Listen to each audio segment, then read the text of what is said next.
ஆமா இவ்வளவு தூரம் நம்மள எல்லாரும் இப்ப எதிர்பார்க்கறது என்னன்னு சொல்லி எதிர்பார்ப்பாங்க. உண்மைதாங்க.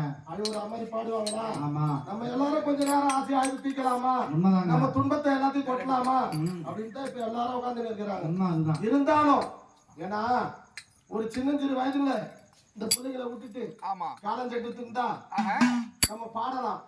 பேரா பெருத்து பெருவாழ்வு வாழ்ந்து மக்களை பெற்று மகிழ்ச்சியுடன் இருந்து பிள்ளைகளை பெற்று இப்ப இந்த மண்ணுலகம் வேணாம் என்று லீவ் விட்டு விண்ணுலகம் போயிட்டாங்க. லீவ் விட்டு போலப்பா இந்த மண்ணுலகம் வேணாம்னு பொண்ணுலகம் போயிருக்காங்க. ஆமாங்க. அப்ப பொண்ணுலகத்துல இங்க வாழ்ந்த நாள் போதும் என்று ஏன் சொல்றேன்னா இந்த மண்ணுலகத்துல இருந்து பொண்ணுலகம் போயிருக்காங்க. உண்மைதாங்க. அந்த பொண்ணுலகத்துல தெய்வமா தான் இருக்காங்க அவங்க. இந்த 15 நாள் ஆகும். இந்த தாத்தாவும் இந்த பாட்டியும் பொண்ணுலகத்துல தெய்வமா இருக்கிறாங்க. நாளைக்கு அந்த கலசத்தின் வழியாக தெய்வமா நம்ம வீட்டுக்கு வந்து அமர போறாங்க. அழக்கூடாது. ஏன்னா தெய்வத்தை பார்த்து நம்ம தெய்வத்தை பார்த்து நம்ம அழக்கூடாது. அப்படி இருக்கும்போது எதனால சொல்றேன்னா தம்பி ஒரு குடும்பத்துல அம்மா தான் முக்கியம். அம்மா இல்லைன்னா இந்த உலகமே இல்லை. நீ பிறந்ததும் அம்மாவால, நான் பிறந்ததும் அம்மாவால தான். எல்லாரும் சொல்லுவாங்க அப்பா தான்டா உலகத்துல பெருசு. கிடையாது. இந்த உலகத்துல பெரியவங்க அம்மா தான். அம்மா இல்லைன்னா நம்ம யாருமே கிடையாது. அதே போல சொல்ற பாரு, ஒரு குடும்பத்துல அப்பா இல்லாம அம்மா இருந்தாங்கன்னா அந்த குடும்பத்தை ஊன்னு பாத்துக்குவாங்க. அப்படியே அம்மா இறந்து அப்பா இருந்தா அந்த குடும்பம் நல்லாவே இருக்காது. அப்படி நிறைய பேர் இருக்கிறாங்க. ஏன்னா இந்த உலகத்துல நம்ம பார்க்காத ஒண்ணும் இல்லை. இந்த நம்ம நாடு நகரம் எல்லாத்தையும் நம்ம பாத்துக்குவோம். இருந்தாலும் இப்ப சொன்ன அம்மா உன்னை போல யாருமே இல்லைன்னு சொல்லிட்டு அண்ணனுக்கு தான் தெரியும். அந்த 4 பெண்ணுங்க இருக்காங்க அவங்களுக்கு தான் தெரியும். 10 மாசம் சுமந்து பெற்றெடுத்த தாய்க்கு தான் தெரியும் நம்ம பிள்ளைக்கு வலி என்ன. அவருக்கு வெளியே தெரிஞ்சு வீடு வரும்பொழுது அந்த தண்ணி எடுத்து கொடுத்தா போதும். அவரோட கஷ்டம் எல்லாம் தீர்ந்து முகத்தை பார்த்தா அவரோட அம்மாவோட முகத்தை பார்த்தாலுமே போதும். அந்த கஷ்டம் எல்லாம் தீரும். 10 மாசம் நீ சுமந்து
அப்பா நடிக்கல அம்மா தம்பி உங்க வீட்டுக்காரு எங்க அப்பா தான் உங்க வீட்டுக்காரு. அந்த மாதிரி அப்பா நினைக்க மாட்டாங்க. அப்பா அம்மா 2 பேரும் நினைப்பாங்க. இருந்தாலும் அம்மா இருக்காங்களே ஆதரவாளி இருந்த